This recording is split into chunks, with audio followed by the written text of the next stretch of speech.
Welcome to another episode of Grace Under Pressure, where my guest today is Alyssa Khan, who I've known for many years now, and it's a pleasure to have her.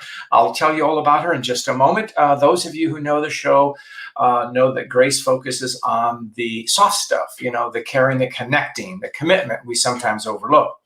And grace for me is the generosity we show one another, the respect we give, the compassion we demonstrate. And doing it as a leader, and Alyssa works with lots of leaders, especially in these challenging times, requires the ability to act for others and energize everyone. So it's welcome to the show, Alyssa. It's such a pleasure to have you. It's so great to be here, John. Thank you for having me. So I'm going to tell folks a little bit about you. Alyssa is an executive coach who works with senior executives and high potential leaders and to help them come to greater grips with themselves and understand their leadership potential and how they bring people together. Alyssa had a great honor last year. She was the number one startup coach in the world. That's according to Thinkers 50, which is pretty darn prestigious. So very good. And she was also honored by the Marshall Goldsmith Coaching Awards, and she's a top 30 global guru for startups, much deserved. Alyssa works with executive teams, not just leaders, and helps them have as she says, the right conversations to move to the right actions to move forward faster. And I'd say better. So Alyssa has lectured everywhere, at least when we could lecture, and so at both Harvard and Cornell and the Naval War College. Very cool. And she is a member of the Marshall Goldsmith 100, and good thing. So welcome, Alyssa. It's a pleasure to have you on the show today. So. Thank you, John, my fellow global guru and my fellow Marshall Goldsmith 100 coach. It's such a pleasure to be here. Thank you. Thank you. I always start out asking guests about the pressure that folks that they work with are feeling. What's your assessment? What are folks worried about right now? Well, I work with a lot of startup founders. So I would say that the founders that I work with and the CEOs and executives I work with are certainly worried about or focused on the health of their employees, the health of their customers, and the health of their business in that order. And a lot of the founders and the leaders I've worked with have really been focusing on how do we make sure the employees are in a good place. And, with all the back and forth lockdowns, sort of are structured to work. How do we also make sure that our customers see us as a resource and a value add in this period? And then, of course, how do we run a sustainable business in the current environment? That's a lot of what we've been working on. Right. What's the startup climate like now? Is it formidable or is it accessible? What's your perception? Well, it's an interesting question. It sort of depends. I had a number of clients who were doing in-person kind of activities, and that was decimated, right? There's nothing else to say. Hospitality, my clients in hospitality and in those kinds of service organizations, events organizations, obviously had a real problem. Some have been able to move to virtual events. And then I would add that I have a number of clients who do specifically work with remote tooling or remote access in some ways, and they have been great. I mean, they've really been actually accelerating through this. I mean, also the notion of communities, if you've been able to turn into an online community and make it work that way, that has also been doing well. Their investors have been, in most cases, very supportive and actually quite helpful. And I've had a number of clients who've been able to go out and get funding in this environment. That's so. Yeah. There's a lot of pluses, or I should say, the news is not as bad as you might read on what's going on right now. That's great. It's heartening to hear that when I ask you about what startups, they're worried about the health of their people first. So when we talk about people issues and with startups and startup leaders, what areas, when you say people issues, what should they be focusing on? So, well, I mean, right now, what should they be focusing on right now? At the sort of very difficult end of the clients I've worked with, if they've had to lay off people or cut people's salaries, they want to do that with dignity and, to use your word, grace. and in a humane way, with also being supportive. Is a massive startup ecosystem where they can help each other, or they can help their employees find new jobs. I would also say that obviously moving remote for companies that were not a part of a remote culture, they need to think about how to build culture and cohesion with team members who are now remote, but also team members who have onboarded during this time. They've hired new people. How do they integrate them into the team? Many people are balancing challenges at home, whether it's caring for somebody else at home or caring for children. We all know what's going on with schooling, and sort of balancing that time and being clear about structure in their own lives so they can give their all to work, but also be able to take care of the needs they need to at home. And then balancing all that with the need to run a business. Those are the topics that my clients have been working with. Is that all? No. Yeah, I know. Yeah. Like, Yeah. I know. Toward that, do you ever have discussions, or do the entrepreneurs you work with talk about how do I stay connected with my people? How do I stay connected in a real way? Yeah. What advice do you give them, or what kind of conversations do you have? So conversations have been evolving since March, right? So at first, like a lot of my clients, the executive team were having a daily stand-up meeting with each other to sort of stay connected. There was a lot of Zoom, video check-in meetings with their employees to sort of see how people were doing. And then we quickly got overwhelmed with all the video calls. And it was like so many meetings, so much connection. And as things have stabilized, my insights are two insights. One is that you actually want to have a channel which is open for you to have informal check-ins with your employees. So for example, one of my clients kind of has a bunch of chats open all the time, and there could just be this quick chat, which is more casual and more like the water cooler running into you than like, let's schedule a Zoom call.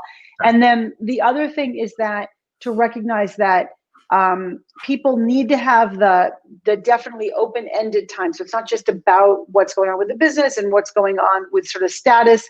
It's really letting people have an outlet to say how they're doing. And that sometimes takes a minute or two to warm up. And so really recognize that sometimes you want to have agenda-free coffee meetings with your people. And to do that, you can send them coffee and you can send them lunch. And getting things in the mail, getting physical objects in the mail has actually been very inspiring for people. Very it brings up morale, actually. Oh, that's wonderful. I haven't heard of anything, any such thing such as that. Sending someone something physical. What a wonderful. Something physical. Yeah. We did a virtual offsite. One of my clients and I did a virtual offsite. And the first thing is we did an entire morning with no PowerPoint. So we made a virtue of the screens. We shared videos. We did workspace collaboration, sort of using some collaboration tools. So we focused on the screens, but not on PowerPoint. And the second thing I wanted to ask them to do to make sure is that they sent people stuff in advance. So like a little wine and cheese the night before to have as your snack the next day. That's why we go to offsite, so we can wear jeans and get snacks, right? Yeah. So you want to be able to replicate that at home. That's great. I love that. Well, why do we go to workshops? To get snacks. Totally, get snacks. That's what we do, right? I thought that was only me. It's universal. Just something else. I like the idea that you use the word chat as a kind of substitute water cooler, because there isn't a substitute. But do they indulge in it in a way of fostering ideas? Like, hey, boss, I was thinking about X, and the boss comes back and said, oh, X, how about adding Y? I don't think chat is working for that. I think it's a very interesting question. Like, if you think about chat is the water cooler. How are you doing? I don't know how to do this. What should I do? Let me pull you in and give you a minute or two of feedback, just a quick feedback bite. We're missing all that. So how do you replicate that? That's separate from what you're talking about, is how do we really have creativity and brainstorming? So a number of my clients are finding ways to meet outdoors, in a safe way if they're still in the same location. They're also just finding ways to say, we're going to have just a video call, like not all day necessarily, but like pretty much a good portion of the day. We won't necessarily be talking that whole time, but we're going to have it sort of open and available for each other if you want to have particularly creative meetings. Oh, I think that people are also just sort of saying, we're using this time to brainstorm. We're using this time to replicate the in-person experience of being together. And sometimes it's about mindset. yeah. Just a thought came up. Have you been physically present with any of your clients since? Yes. And how is Yes. that? How's that working out? And what's your methodology for it? So, Okay. This is an important moment. Okay. Thank you for asking, John, if I can share about this. Before the pandemic, I was with one of my startup founders, and we actually we live in the same neighborhood. So rather than meet in the office, we happened to meet for coffee. And we're meeting for coffee, and out come these delicious looking bacon, egg, and cheese sandwiches. So we're both like, it's like 10 o'clock in the morning. We both had breakfast. And we're like, you know what? Next time, we're going to come here and get a bacon, egg, and cheese. Well, the pandemic hit. Okay. And I said to him a few months ago, we never got that bacon, egg, and cheese sandwich, right? Like, and what's going to happen? The world's falling apart, and we're never going to have the BEC together. Like, tragedy. yeah. So we met in person a week and a half ago, and we sat on a bench to get, this. Actually, no, they had tables outside. So for a little while, we sat on the bench, and then we sat on the table far away from each other, and we got the BEC, which they delivered to us with gloved hands, and it was like something very special about reunions, right? And rituals, like this idea that like we had coffee together before the pandemic and we're going to have that BEC, and now we're able to complete that and resolve that. It was sort of very lovely. And certainly in New York, where there's a lot of signs of life now in New York, it was like a sign of hope for the future. That's a wonderful, wonderful story. So, I'm just thinking in my mind, I don't know. I've met physically once with a client since that time. Yeah. It is good. It is good to actually see somebody. It's nice. Yeah. Yeah. Whatever. We've also been me and my friend, whom you also know, Dory Clark. We have had a number. Well, we just started having. I've maybe just had one or maybe two outdoor networking dinners, because we had constantly been convening people in New York and other places that we went to. We went to actually San Francisco. We convened folks in San Francisco, in Silicon Valley. That's the kind of thing that Dory and I do together, and that's why networking is a passion of mine, as you know.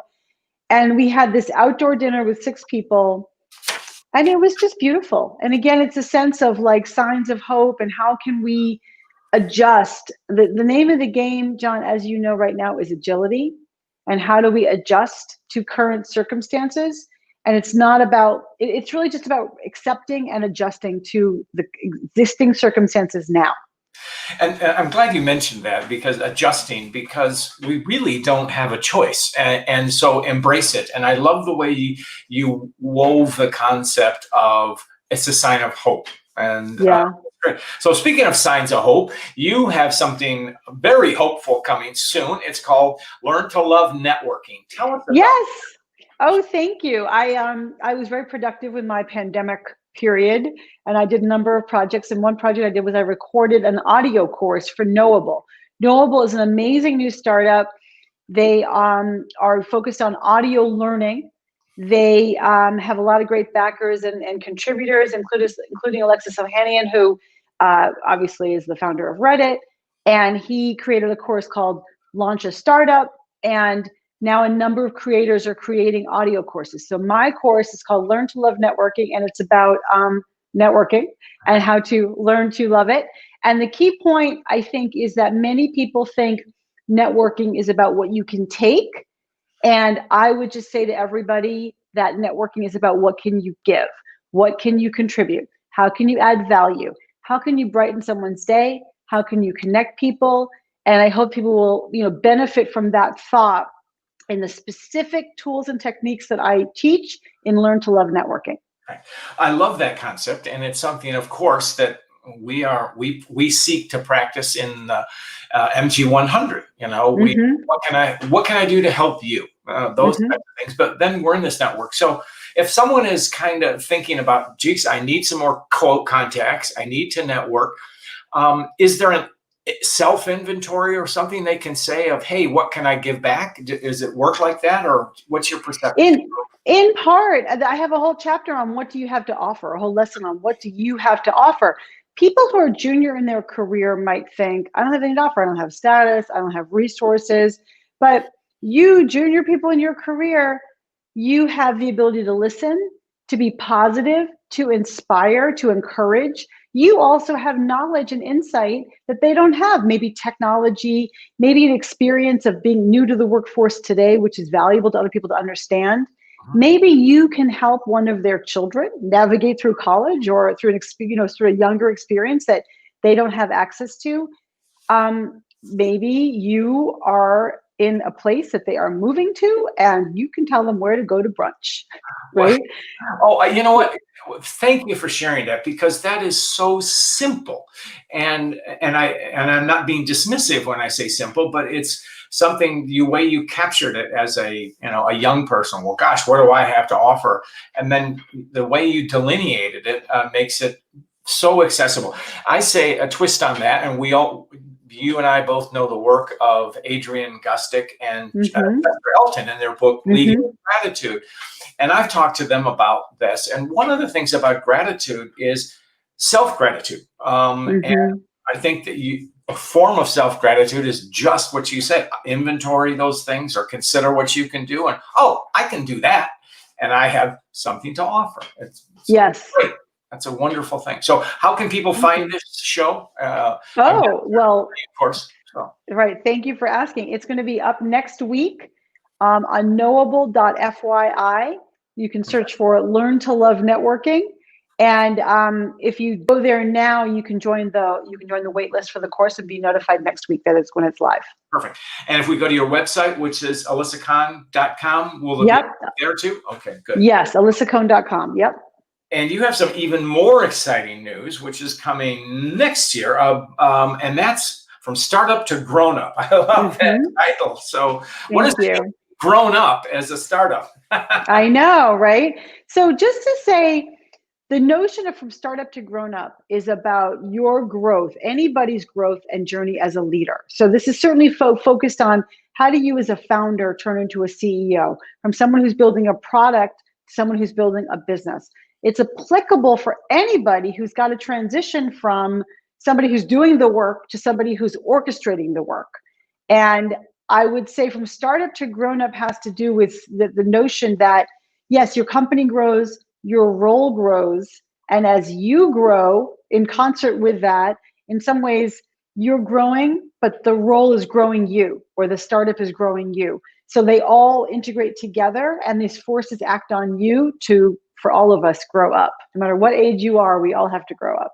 I don't know if I've quite solved that yet, but thank you. So I love how you express that, because that is the leadership equation, or certainly the management equation. We start as, quote, individual contributors.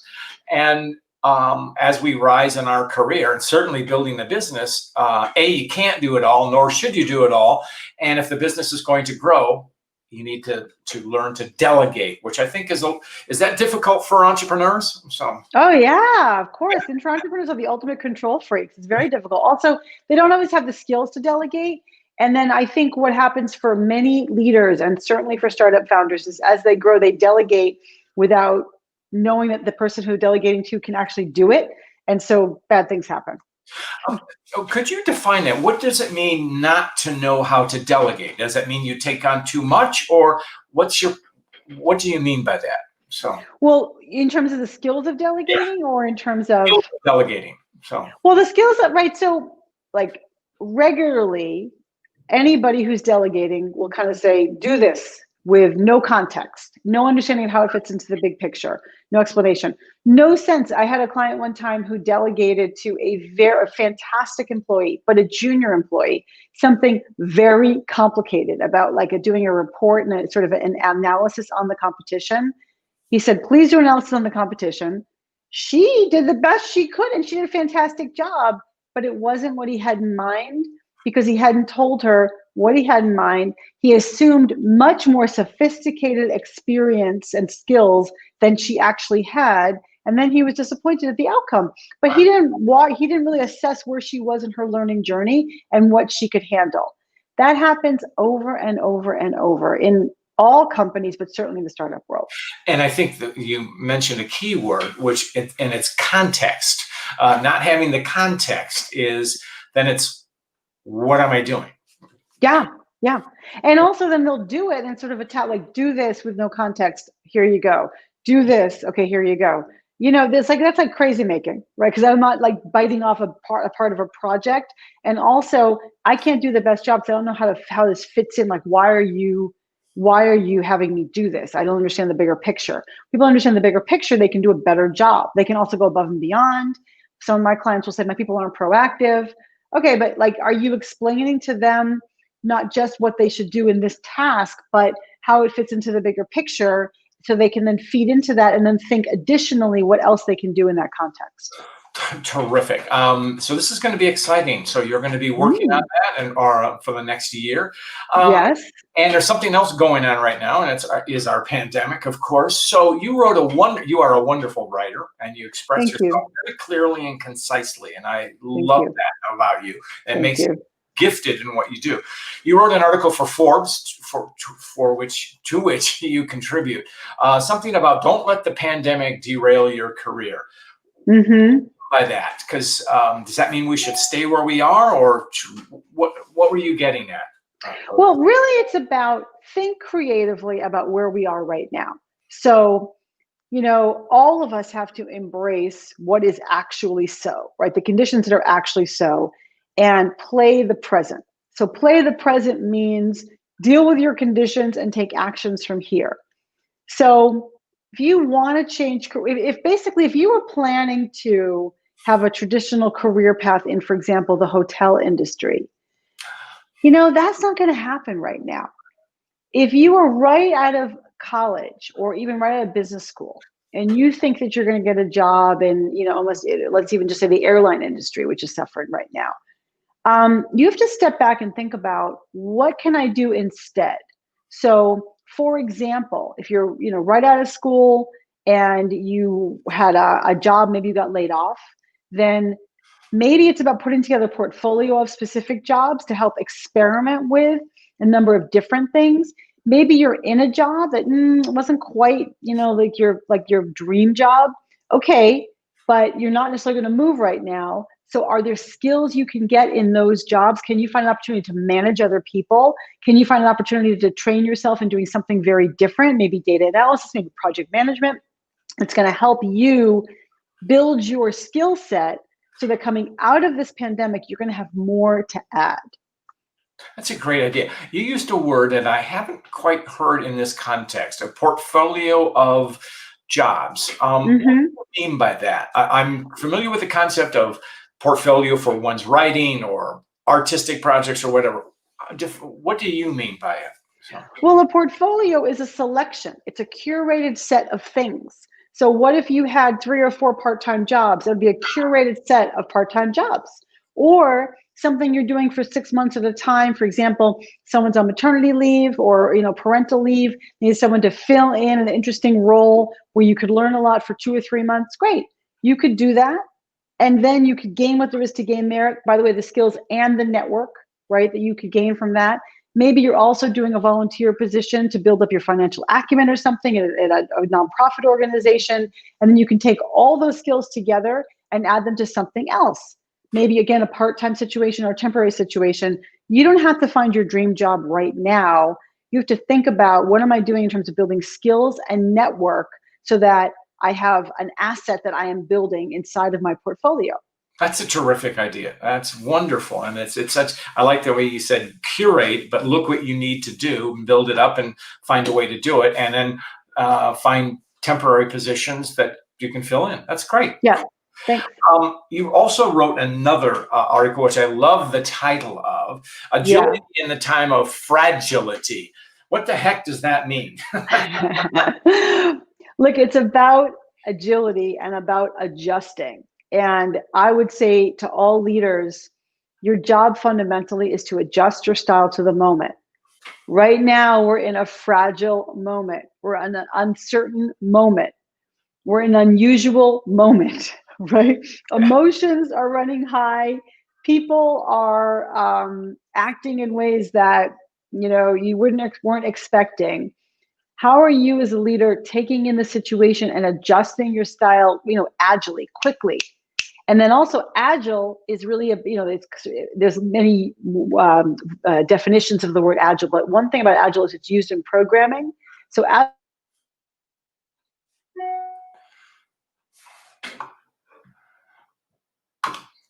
Excuse me, we have lost Alyssa. Oh, you're am I back. back? Yeah.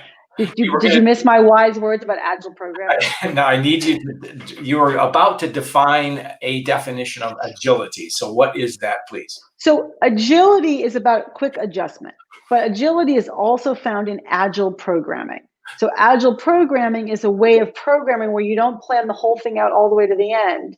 You do small milestone bites. So it's about experimenting and seeing what happens, experimenting and seeing what happens, experimenting and seeing what happens, and debriefing as you go. They call it retrospectives, retros that they do. And I think that's a very powerful way to think about this time. You can experiment with different routines that you want to build. You can experiment with different styles and approaches in your leadership. You can recognize this person needs something specific from you. And then change up what you're doing with that person and see if it has a better effect. You can change up your planning for, right now everyone's into 2021 planning. That's going to be difficult. So you might want to do a shorter cycle planning. You might want to change up and do a lighter way. I know, exactly. Yeah.